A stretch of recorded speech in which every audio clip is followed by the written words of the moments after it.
À observer votre regard, mesdemoiselles, lorsque les enfants dansent, vous donnez l'impression de vivre pour la danse. On adore les enfants, ce qui nous rend peut-être notre métier facile.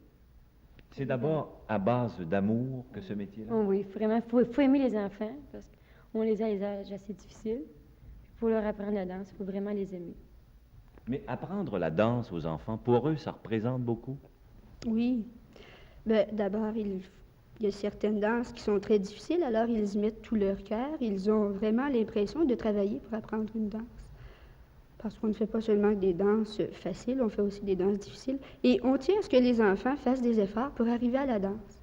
On ne veut pas modifier une danse pour arriver aux enfants. On tient à ce que les enfants travaillent bien. Est-ce que c'est avant tout une troupe artistique ou une troupe d'amusement, vous pensez? C'est une troupe d'amusement. On fait du spectacle, mais premièrement, c'est une troupe d'amusement. Les enfants viennent ici pour s'amuser. Le vendredi soir, ils ont du plaisir à danser. Le spectacle, c'est un peu secondaire. C'était pas notre but au début. On en fait, on est bien fiers d'en faire, mais les enfants sont vraiment des enfants de la rue. On ne veut pas en faire des petites vedettes, mais des petits artistes. Est-ce que vous sentez à travers la danse les enfants évoluer, grandir, comprendre, se sensibiliser? Oui, oui, souvent. Et même les professeurs d'école trouvent le changement entre un enfant qui apprend le folklore et les autres qui ne l'apprennent pas. Surtout chez les garçons, je crois. Parce que les garçons, pour eux, la danse, c'est une chose qui convient aux filles. Puis là, ce qu'ils goûtent, ils ne veulent plus l'abandonner. Parce qu'à notre école, c'est ce qu'on remarque. Nous, on a un nombre de garçons, puis ils ne varient pas. Ils restent toujours le même. C'est toujours les mêmes gars que nous avons. Puis ils aiment ça, peut-être plus que les filles. Mais est-ce que l'aspect danse de folklore également ne représente pas certaines difficultés au départ pour des jeunes qui déjà vivent dans un monde où les danses sont tellement différentes? Mais je crois que non, je crois que c'est le contraire. Ça les rend curieux. Ils veulent savoir ce que c'est que le folklore. Puis ils en voient à la télévision, parce que depuis quelque temps, on en voit beaucoup à la télévision, hein.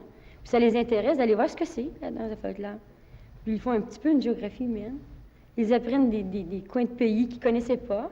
Puis lorsqu'ils arrivent à l'école, à la leçon de géographie, puis qu'ils voient ce pays-là, ils sont tout emballés de connaître quelque chose de ce pays-là.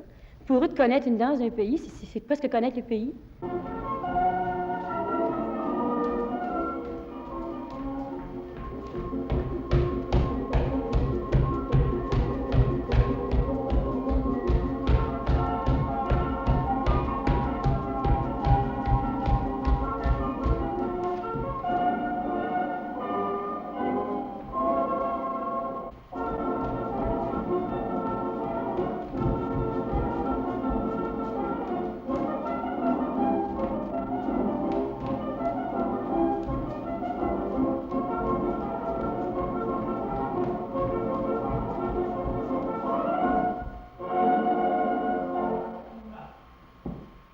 Eux, ce qu'ils aiment, c'est de venir ici, d'être libres. S'ils ont le goût de parler, on les laisse parler.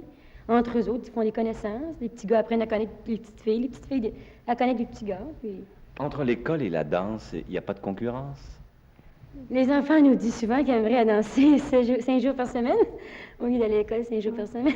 Mais est-ce que ça leur nuit à Oh, l'école? du tout. Je crois que c'est le contraire.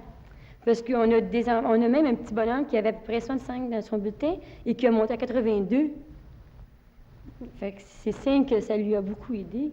D'abord, c'est un délassement. Il n'y a absolument rien à apprendre par cœur. Il n'y a pas d'exercice à faire. Ils font les exercices ici. Vu que c'est en groupe, ils ne peuvent pas pratiquer les danses.